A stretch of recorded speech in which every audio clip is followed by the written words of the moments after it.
Hello everyone, स्वागत है आप सब लोग का पीसीएस बाई तरुण में। जैसे कि आप सभी को पता है कि हम यूपी आरओ को ध्यान में रखते हुए टेस्टिस को लगा रहे हैं और आज की जो हमारी टेस्टिस है यहाँ पर मेक आईएएस की लगने वाली है। मेक आईएएस में भी हम किसकी बात करेंगे, तो आज हम यहाँ पर हिस्ट्री के क्वेश्चनों की बात करने वाले हैं जो कि बहुत ही ज्यादा महत्वपूर्ण है। हिस्ट्री के साथ साथ में हम हिंदी के भी क्वेश्चनों को यहाँ पर लगाएंगे जो कि आपके हिंदी के एग्जाम्स में हेल्पफुल रहेंगे।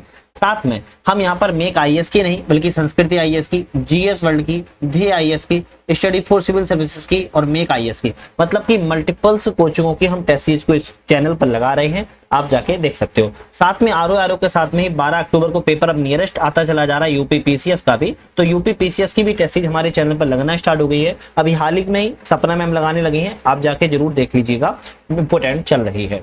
आज के हम पहले क्वेश्चन से बात करेंगे, लेकिन जल्दी से चैनल पे नए हो लाइक शेयर सब्सक्राइब एक बार जरूर आप लोग जल्दी से कर दीजिएगा।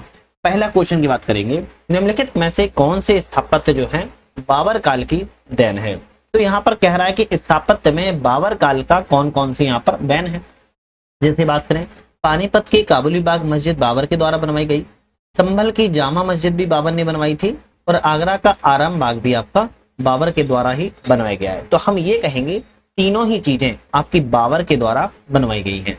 अगर हम बात करें कि काबुली बाग जो मस्जिद है कब बनवाई गई, तो हम कहेंगे 1527 में बनवाई थी। संभल की जामा मस्जिद की बात किया कब बनवाई गई है, तो 1528 में बनवाई गई थी। और आगरा के आराम बाग की बात किया तो ये भी आपका 1528 में ही बनवाया गया था। तो ऑप्शन जो रहेगा आपका बी वाला रहेगा कि 1 2 3 आपके यहाँ पर तीनों ही ऑप्शन सही हैं। चलिए नेक्स्ट क्वेश्चन की तरफ बढ़ते हैं। मुगल शासक हुमायूं के संदर्भ में है, विचार करें कौन सा कथन यहाँ पर सही है। तो मुगल शासक हुमायूं के बारे में कौन सा कथन सही है इसकी बात करेंगे।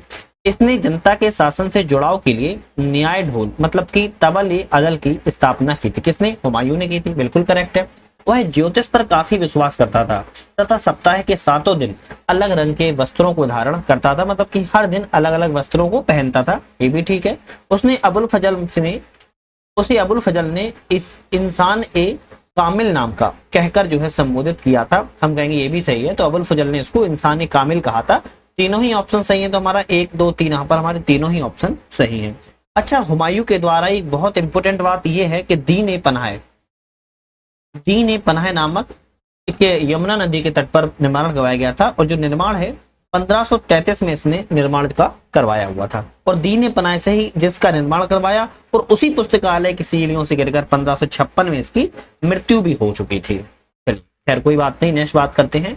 निम्नलिखित कथनों पर विचार करें और यह जो वर्णित शब्द होंगे मुगल कालीन स्थापत्य कला के बारे में किसके बारे में बताते हैं। चलिए हम बात करेंगे, यह इमारत जो है हुमायूं की विधवा पत्नी हमीदा बानो बेगम ने देन है। तो हमीदा बानो बेगम ने किस चीज को बनवाया था, चलो हम देख लेते हैं अभी इसको। इसकी डिजाइन फारसी शिल्पकार मलिक मिर्जा गियास बेग ने तैयार की थी, चलो ठीक है।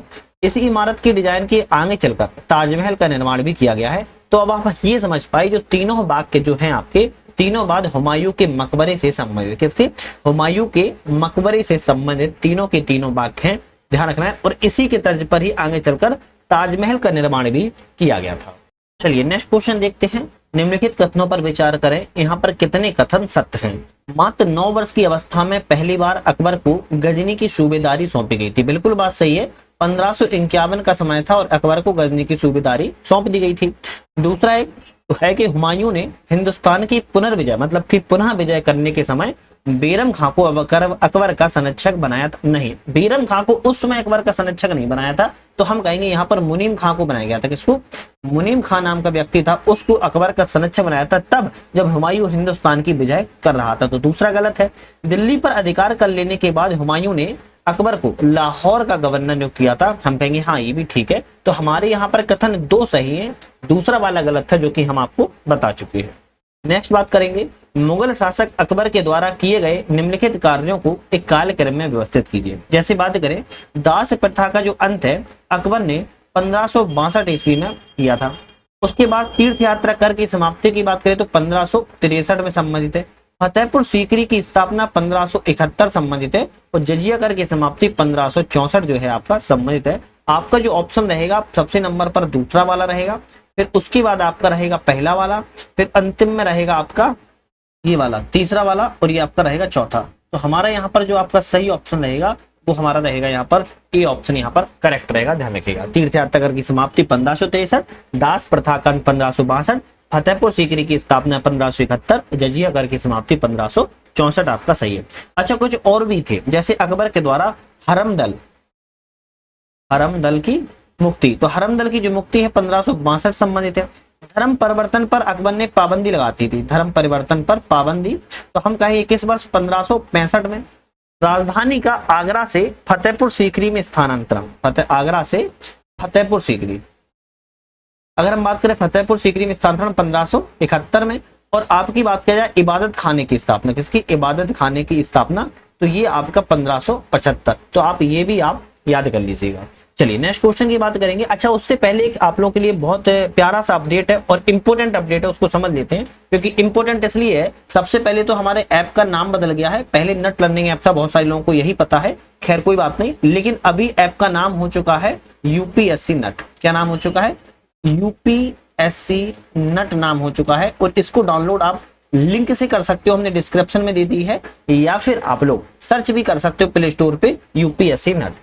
अब आप ऐप के बारे में सुनो, क्योंकि रिवीजन नाम से हमारा एक कोर्स लॉन्च हो चुका है, जिसमें यूपी पीसीएस यूपी आरओ को ध्यान में रखते हुए टोटल 23 पीडीएफ को हमने यहाँ पर लॉन्च किया है। और सारी पीडीएफ आपकी, सबसे बड़ी बात तो ये कलरफुल है। कैसी है, कलरफुल है। कलरफुल के साथ साथ यहाँ पर यूपी जीके की 4 अलग से आपकी है पीडीएफ, और करंट अफेयर्स पूरी साल भर का अलग है। और 23 पीडीएफ में आपका सारे सब्जेक्ट यहाँ पर कवर जो है वो किए गए हैं। सेकंड चीज, आरओ को ध्यान में रखते हुए 184 की हमारी टेस्ट सीरीज चालू हो चुकी है, हिंदी और इंग्लिश दोनों माध्यमों में है।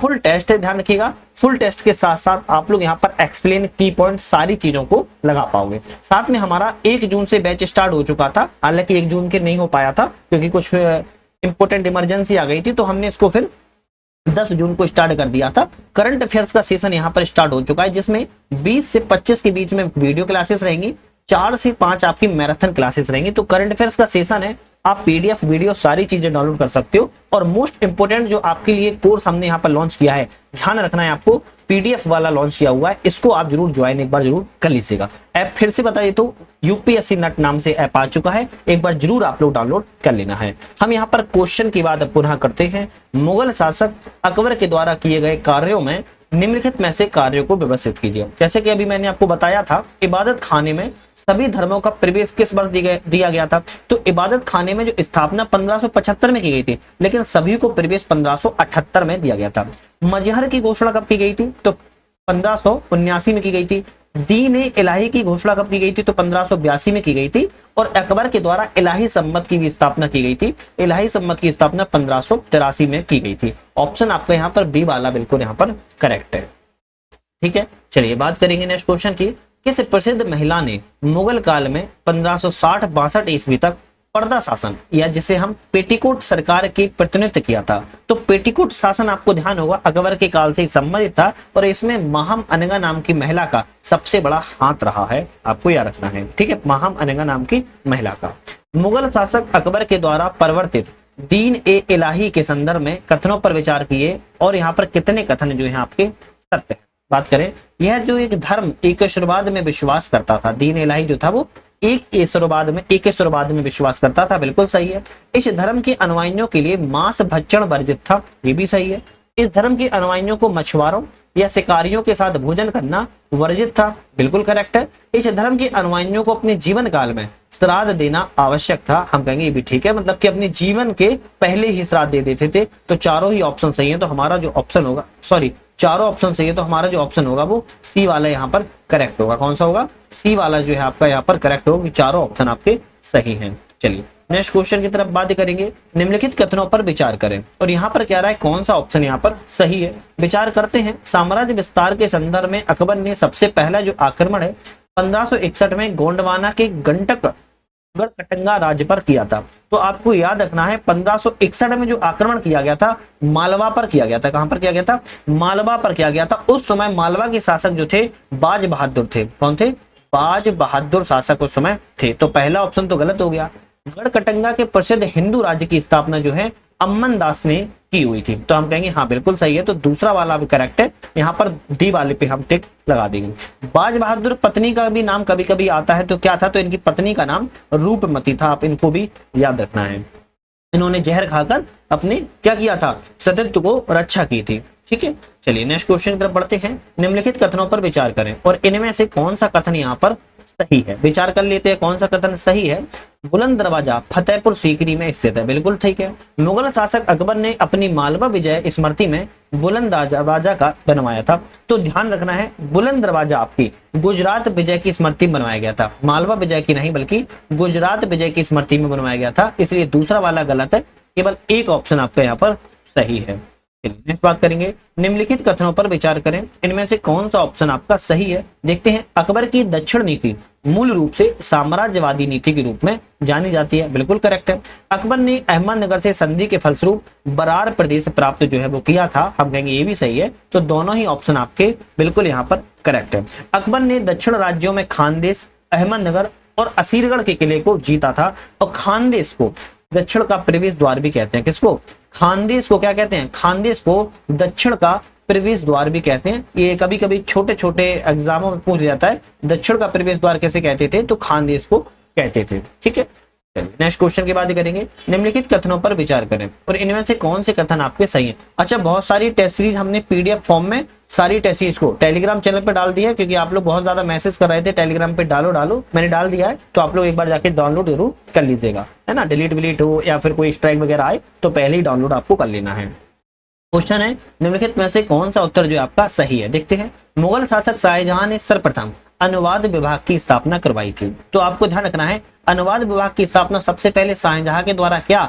अकबर के द्वारा ही करवा दी गई थी, तो पहला वाला गलत हो गया। रज्मनामा रामायण का फारसी भाषा में अनुवाद जो है हाजी इब्राहिम सरहिंदी के द्वारा किया गया है, तो ये भी गलत है भाई।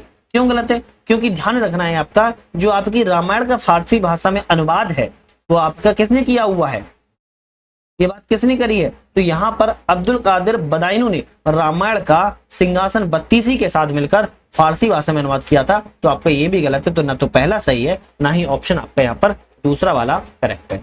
नेक्स्ट बात करेंगे, निम्नलिखित में से कौन मुगल शासक अकबर के नवरत्नों में सम्मिलित था। तो अकबर के नवरत्नों में कौन कौन शामिल था बात करी जाए तो हम कहेंगे राजा बीरबल शामिल थे, बिल्कुल ठीक है।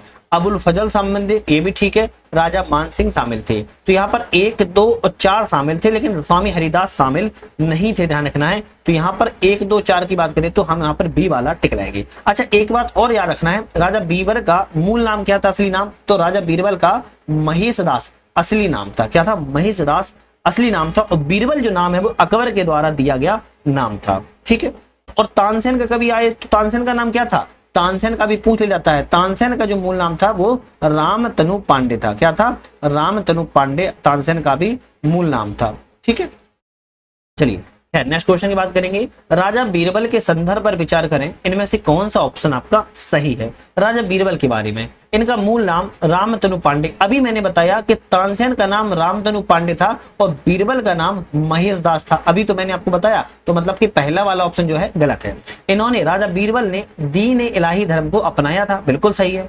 मुगल शासक अकबर के नवरत्नों में शामिल थे, ये भी सही है। तो हमारा ऑप्शन रहेगा कि 2 और 3 यहाँ पर सही है, जबकि पहला वाला जो ऑप्शन है वो यहाँ पर गलत है। नेक्स्ट बात करेंगे, मनसबदारी व्यवस्था के बारे में विचार करें, कौन सा कथन सही है। मनसबदारी व्यवस्था के बारे में, मुगल काल में यह जो व्यवस्था शुरू करने का श्रेय जो है बाबर को दिया जाता है, जबकि बाबर को नहीं दिया जाता है। किसको, बाबर को जो है वो नहीं दिया जाता है। किसको दिया जाता है, अकबर को दिया जाता है। किसको दिया जाता है, अकबर को दिया जाता है। इस व्यवस्था के अंतर्गत प्रत्येक अधिकारी को एक पद दिया जाता था, जो निश्चित मात्रा में सैनिक रखते थे। जो आपको याद होगा, अब याद आ जाएगा, जात और सवार। क्या था, जात और सवार हुआ करते थे। तो हम कहेंगे हाँ बिल्कुल, तो दूसरा वाला करेक्ट रहेगा, जबकि पहला वाला जो है ऑप्शन वो गलत था आपका। नेक्स्ट बात करेंगे, निम्नलिखित में से कौन सा विदेशी यात्री शाहजहां के शासनकाल में भारत आया था। एक विदेशी यात्री ऐसा था जो शाहजहां के शासनकाल में आया था, तो हम कहेंगे पीटर मुंडी और आपके यहाँ पर ट्रेवनियर, ये 2 व्यक्ति ऐसे थे शाहजहां के शासनकाल में आए हुए व्यक्ति थे, ध्यान रखिएगा। और हम बात की जाए फादर एका बेबाकी और रॉल्फ फिच की, ये दोनों व्यक्ति कैसे थे, तो दोनों व्यक्ति अकबर के काल में आए थे। किसके, अकबर के काल में आए थे। तो दोनों को आप याद रखना है।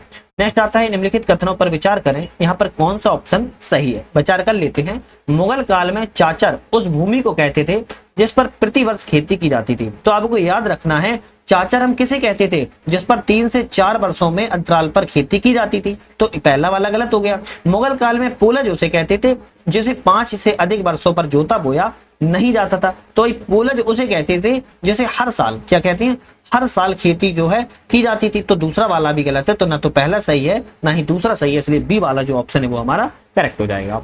नेक्स्ट बात करेंगे, मुगल शासक जहांगीर के संदर्भ में कौन सा कथन सही है।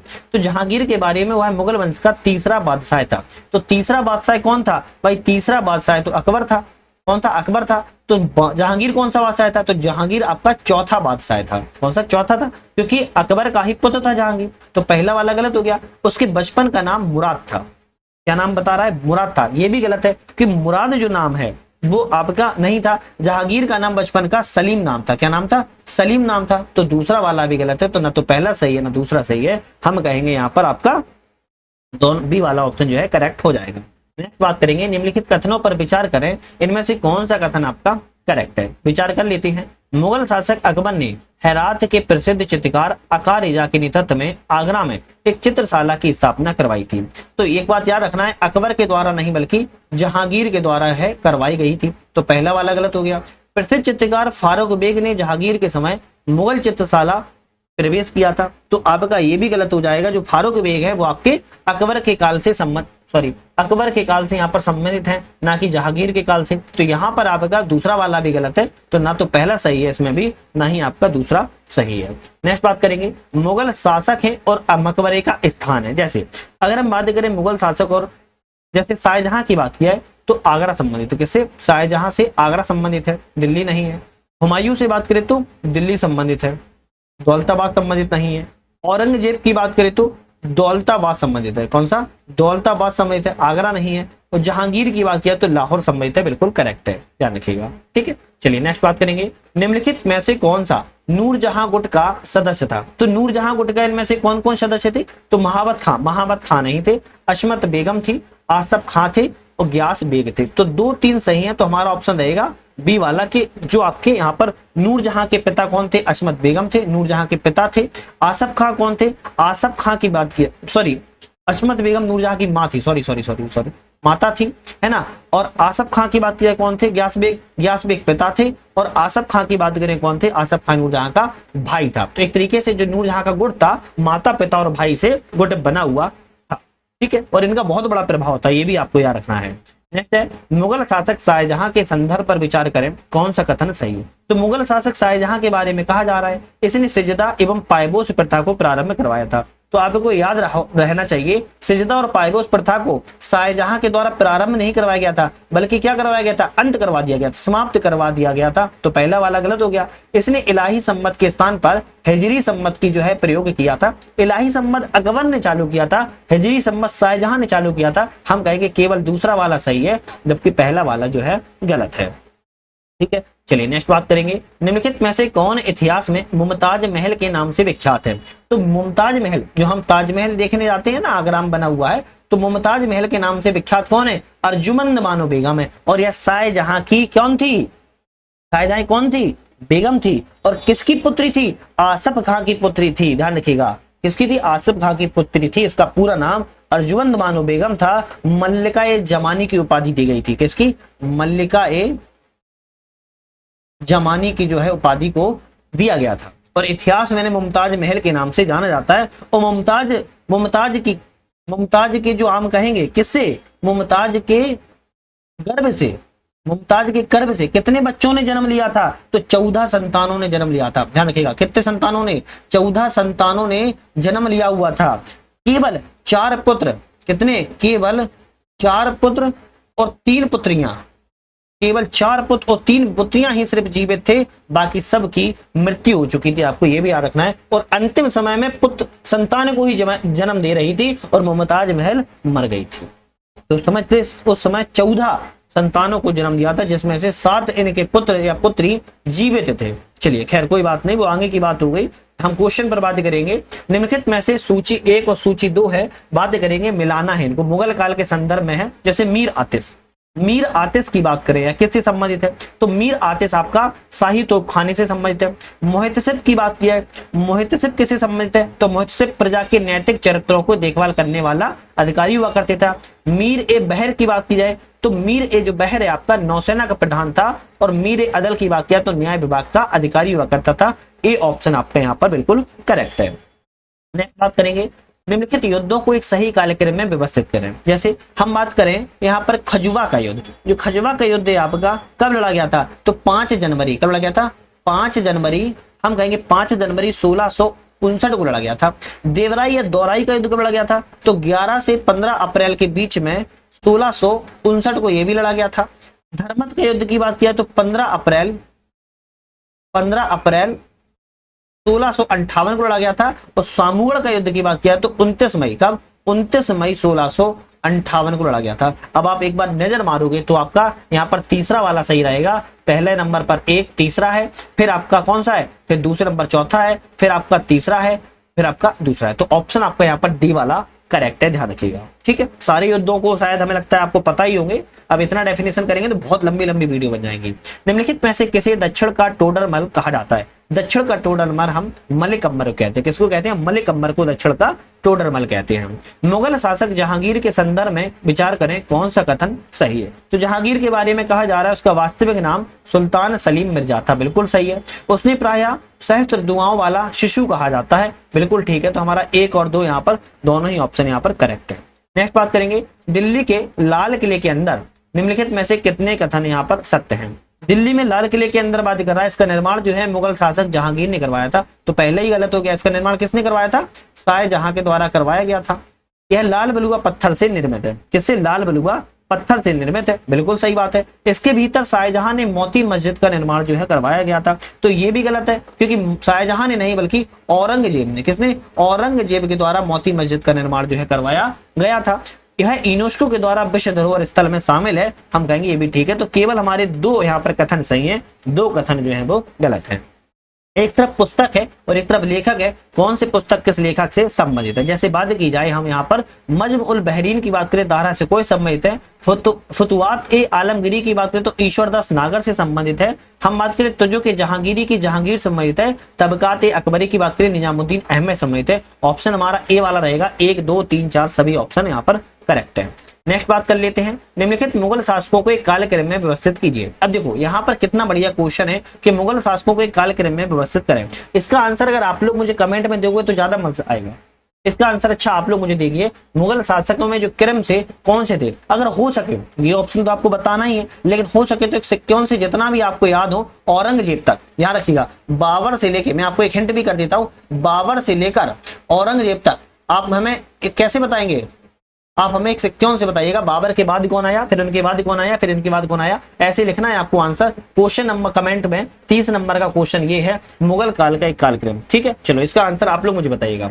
नेक्स्ट क्वेश्चन की बात करेंगे, निम्नलिखित कथनों पर विचार करें, इनमें से कौन सा कथन आपका सही है, विचार कर लेते हैं। मुगल शासक जहांगीर ने चित्रकार अबुल हसन को नादिर उल जमा की उपाधि से सम्मानित किया था, बिल्कुल सही है। चित्रकार उस्ताद मंसूर ने जहांगीर की आत्मकथा तुझ के जहांगीर के मुख पृष्ठ के लिए चित्र तैयार किया था। तो आपको याद रखना है अबुल हसन ने किया था, ना कि उस्ताद मंसूर ने। किसने किया था, अबुल हसन के द्वारा किया गया था। तो ऑप्शन आपका यहाँ पर दूसरा गलत है, केवल ऑप्शन डी वाला रहेगा, एक ऑप्शन यहाँ पर सही है। नेक्स्ट बात करेंगे, निम्नलिखित कथनों पर विचार करें, मुगल कालीन स्थापत्य हैं और संबंधित शासक हैं। जैसे आगरा ताजमहल की बात की जाए, शाहजहां संबंधित है। जामा मस्जिद दिल्ली की बात की जाए, जो जामा मस्जिद आपकी दिल्ली है कैसे संबंधित है, आपकी शाहजहां संबंधित है, किसी शाहजहां से संबंधित है। तो दूसरा वाला गलत है। बादशाही मंदिर लाहौर में बात किया, किस संबंधित है, ये भी आपकी औरंगजेब संबंधित है, ये भी सही है। तो पहला और तीसरा सही है, तो हम कहेंगे केवल 2 सही है, जबकि हमारे एक ऑप्शन गलत था, वो बता दिया है। नेक्स्ट बात करते हैं, निम्नलिखित में से कौन स्थापत्य मुगल शासकों से संबंधित है। तो मुगल शासकों से स्थापत्य कौन से संबंधित है ना, हम कहेंगे संभल की जामी मस्जिद संबंधित है, और आपकी किला कोहिना मस्जिद संबंधित नहीं है, फतेहाबाद की मस्जिद संबंधित है। तो हमारा ऑप्शन रहेगा 1 और 3 संबंधित सही है। ऑप्शन पे हम टिक लगाएंगे डी वाले पे, 1 और 3 यहाँ पर सही है। चलिए नेक्स्ट बात करेंगे, निम्नलिखित कथनों पर विचार करें, यहाँ पर कौन सा ऑप्शन सही है, विचार कर लेते हैं। आगरा किले में स्थित जहांगीर महल का निर्माण जो है अकबर ने करवाया था। बिल्कुल बात ठीक है। दिल्ली में स्थित हुमायूं के मकबरे का निर्माण हमीदा बानो बेगम ने करवाया था, ये भी सही है। तो हमारा ऑप्शन बी वाला रहेगा, 1 और 2 दोनों ऑप्शन यहाँ पर सही है। ठीक है, चलिए नेक्स्ट क्वेश्चन बात करेंगे। निम्नलिखित कथनों पर विचार करें, कौन सा ऑप्शन यहाँ पर सही है, विचार कर लेते हैं। शेख सलीम चिश्ती के मकबरे का निर्माण फतेहपुर सीकरी में अकबर के द्वारा करवाया गया था, बिल्कुल करेक्ट है। दिल्ली स्थित एतमुद्दौला मकबरे का निर्माण नूरजहां ने करवाया था। आपको याद रखना है, एतमुद्दौला का मकबरा नूरजहां ने तो निर्माण करवाया था, परंतु दिल्ली में नहीं है बल्कि आगरा में है। कहां पर है? आगरा में। तो दूसरा वाला गलत है, केवल आपका एक ऑप्शन यहाँ पर सही है, ध्यान रखिएगा। नेक्स्ट बात कर लेते हैं, औरंगाबाद स्थित बीबी के मकबरे के संदर्भ में विचार करें, कौन सा सही है। तो बीबी के मकबरे के बारे में, इसका निर्माण मुगल शासक औरंगजेब के द्वारा करवाया गया, बिल्कुल करेक्ट है। आलोचना स्वरूप इसे प्रायः ताजमहल की भूतड़ नकल या फिर भद्दी नकल भी कहते हैं। क्या कहते हैं? भद्दी नकल भी ताजमहल की कहते हैं। हम कहेंगे हाँ, ये भी ऑप्शन करेक्ट है। तो सी वाला रहेगा, 1 और 2 दोनों ऑप्शन आपके सही हैं और औरंगाबाद में है बना हुआ है। नेक्स्ट बात करेंगे, हुमायूं के मकबरे के संदर्भ में विचार करें, कौन सा ऑप्शन सही है। हुमायूं के मकबरे के बारे में, भारतीय उपमहाद्वीप का पहला उद्यान मकबरा था हुमायूं का मकबरा, बिल्कुल सही है। ताजमहल का पूर्वगामी कहा जाता है, ये भी सही है। यूनेस्को ने हुमायूं के मकबरे को 1993 में विश्व धरोहर के रूप में मान्यता दी थी। हमारा तीनों ऑप्शन सही है, तो ए वाला यहाँ पर हमारा जो ऑप्शन है करेक्ट हो जाएगा। नेक्स्ट बात करते हैं, निम्नलिखित में से कौन मुगल शासक अकबर के काल में दीवान ए अशरफ मतलब कि वित्त मंत्री रहे हैं। दीवान ए अशरफ वित्त मंत्री कौन कौन रहे हैं? तो टोडरमल वित्त मंत्री रहे हैं, मिर्जा अजीज कोका भी वित्त मंत्री रहे हैं। तो पहला और तीसरा आपका सही है, सादुतुल्ला खां और अशद खां नहीं रहे, तो आपका ऑप्शन रहेगा एक वाला, 1 और 3 आपका ऑप्शन यहाँ पर सही है।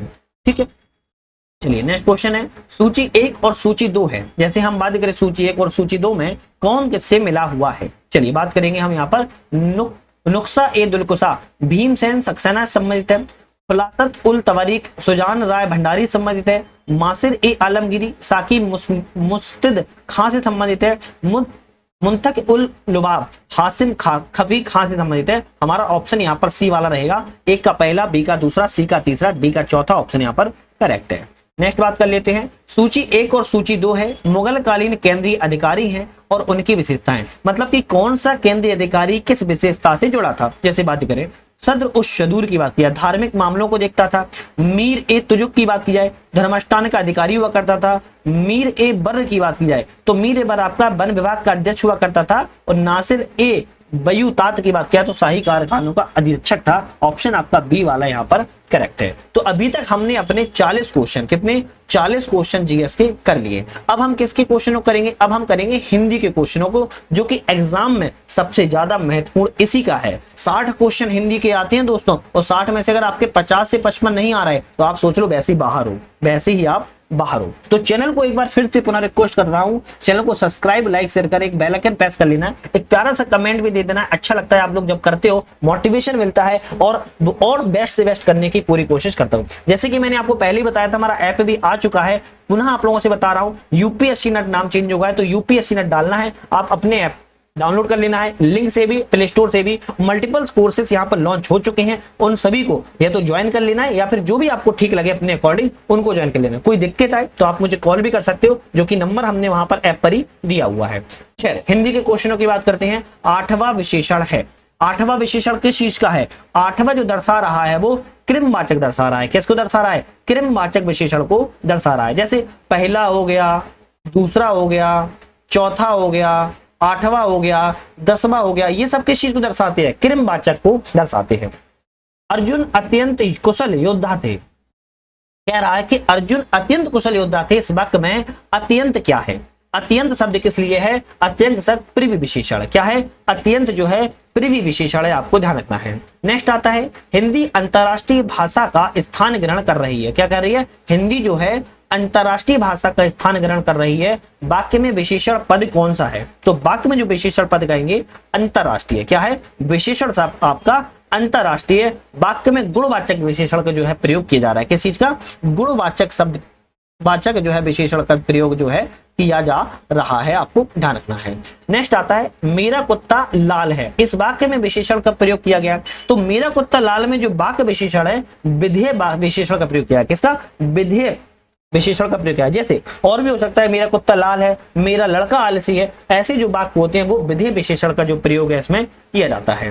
नेक्स्ट आता है बनारसी साड़ी मुझे सबसे ज्यादा पसंद है। बनारसी साड़ी मुझे सबसे ज्यादा पसंद है विशेषण क्या है, तो बनारसी साड़ी सबसे ज्यादा पसंद है मुझे में व्यक्तिवाचक विशेषण है। क्यों? क्योंकि आपको ध्यान रखना है ये शब्द जो है आपके संज्ञा से बने होते हैं और विशेषण शब्दों का निर्माण करते हैं, और ये शब्द किसी व्यक्ति विशेषण जो कहलाते हैं। और इसमें बनारसी साड़ी मुझे सबसे ज्यादा पसंद है व्यक्तिवाचक विशेषण का प्रयोग यहाँ पर किया जा रहा है। निम्नलिखित में से कितने शब्द जो है विशेषण, इनमें से अराजकता, अभिलाषा, अंकित और आवश्यक में से बात कर रहा है कितने शब्द आपके विशेषण हैं, तो हम कहेंगे इसमें से आपके कौन कौन से विशेषण रहेंगे। एक तो आपका रहेगा इसमें से अंकित विशेषण रहेगा, और दूसरा कौन सा रहेगा, आवश्यक रहेगा। तो अंकित और आवश्यक आपके विशेषण है, क्या है, विशेषण है। जबकि अगर बात करें हम अराजकता और अभिलाषा की, ये आपके विशेष है, क्या है, ये आपके विशेष शब्द है। तो हम कहेंगे यहाँ पर केवल 2 ऑप्शन यहाँ पर करेक्ट रहेंगे, आपको ध्यान रखना है।